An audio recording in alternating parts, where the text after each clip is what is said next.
I told you bluntly that the coalition couldn't win and that I told you that was an odds-on certainty. This is what I said. Political pundits say no major party will win a majority. What the pundits should be saying is the coalition can't win. That is an odds-on certainty. There you are. Political pundits say no major party will win a majority. I said what the pundits should be saying is the coalition can't win. I said that was an odds-on certainty. How stupid do some of these pundits look today? I repeat, they were backing the Perrottet government to win. I had repeatedly told you the Perrottet government couldn't win, and I hope it's my job.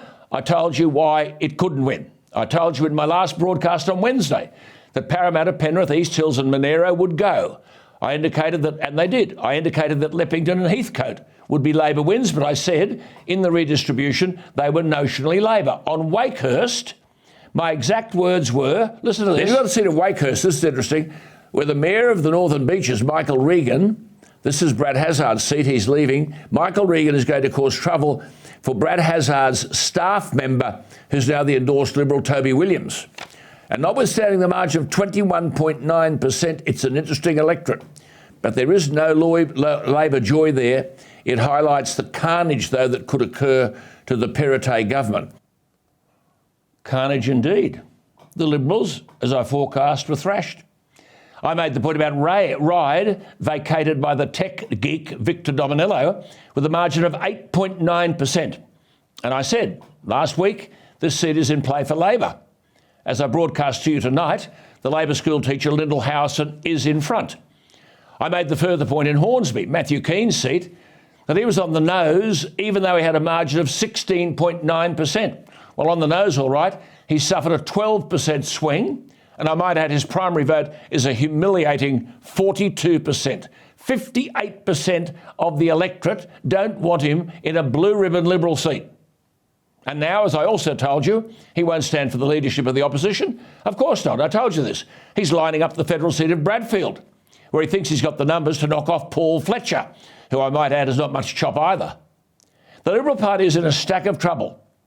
How many times have I made the point that the Central Coast is almost entirely forgotten by government, taken for granted? Well, the public are not stupid.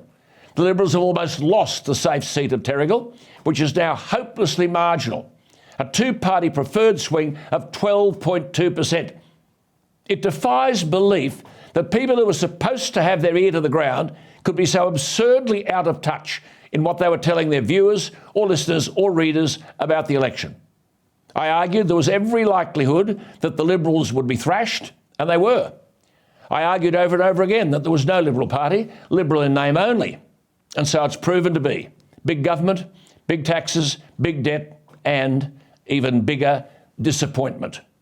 We've seen the Liberal Party demolished in WA, smashed in South Australia, routed in Queensland, demoralised and defeated in Victoria, lame and lamentable federally when Albanese won government with 32% of the vote.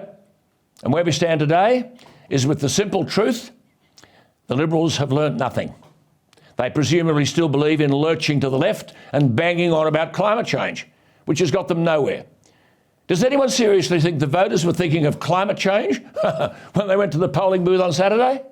What they were thinking is that they couldn't vote for a party that had Matt Keane in it.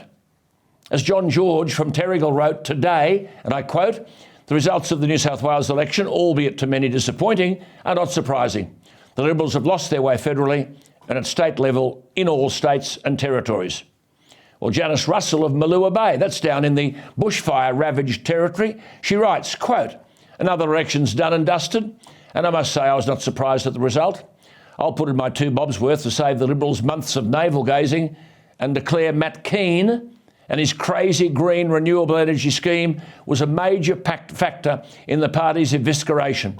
The Liberal Party must go back to its conservative base, get rid of the factional deadwood from head office, and must not elevate Keane to opposition leader." Munsey from Singleton wrote, "Matt Keane is the same poison to the Liberals as Chris Brown is to Labor." Well, the problem is this. There's a breathtaking arrogance throughout the Liberal Party at every level, except the grassroots.